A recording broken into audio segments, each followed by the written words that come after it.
একবার সৌদি আরব থাই, এবার লন্ড্রির চাকরি করে। লন্ড্রি চিনেন নি? কাপড় ইস্তারি করে, এবার বুঝছে বলা। হ্যাঁ, ওই যে রোজার মাস যে ইফতারি খায়, এটা ও ইস্তারি। হ্যাঁ, ইস্তারি। তো লন্ড্রির ভিতরে যে চাকরি করে, তো সৌদি আরবের তারা তো ধনী মানুষ। একবার গাড়ি থামাইয়া 20টা পাঞ্জাবি এটা দিয়ে হালাই দিছে, ইস্তারি করে যাইতে লইয়া যায়। হ্যাঁ, তো ইস্তারি করে সুন্দর করে রাখিয়া দিছে, 2 বছর হয়েছে এটা না। হ্যাঁ, তারা বুদ্ধ ধনী মানুষ না, আবার বোধ আরেকখানতে নতুন কিনা লাইছে আর কি, এটা মনও নাই। তে মনে করছে আমরা গরিব মানুষ, 20টা পাঞ্জাবি নতুন বাসডা হনো বাংসা না।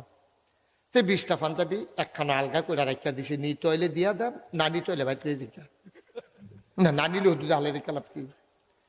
তে এই 20 পাঞ্জাবি লইয়া 2 বছর পরে দেশ হয়েছে 2 সুটকিস লইয়া। সকলে তো মনে করছে সুটকিসও জানি কিতা খুলছে, পরে দেখে যে হুদা পাঞ্জাবি বা রইতে আছে। পাঞ্জাবি তার মামু, খালু, জেডা, চাচা, বাফে, বাইয়ে, বঞ্জামাইয়ে চারিগুল দিয়ে বইয়া রয়েছে। জনের একটা করে পাঞ্জাবিতে এটা দিয়ে হালায়। তো যে যেটা ফায়দা গাও দিয়ে হালায়। তার এক ভাই আছিল গৃহস্থ, লেখাপড়া করছে না, কৃষি কাজ করে, মূলা ক্ষেত্রে করে। তে মনে করলো শীতের ভিতরে লম্বা পাঞ্জাবিটা আরো বার আরাম হইব, সাধ্যের কাম দিব।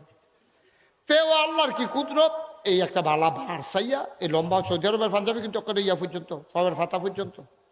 তো এই বড় এক পাঞ্জাবি গাও দিয়া তেও আর ফুলে ফুলে কিছু সরম করছে, পরে দিয়া দেখে যে লাগে।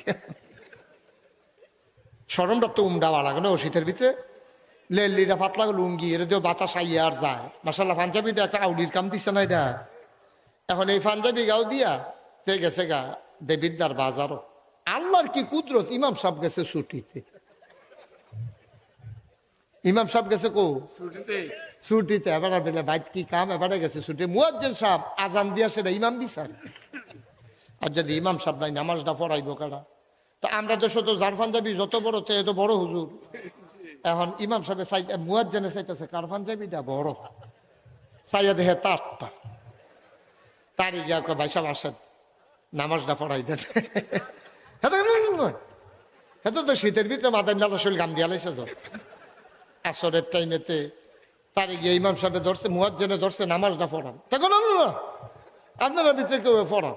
তো মুরব্বী 2 জনে কইছে রে, বড় হুজুর যারা তারা ইমামতি যাইতো চায় না, দৌড়া দেওয়ান লাগে।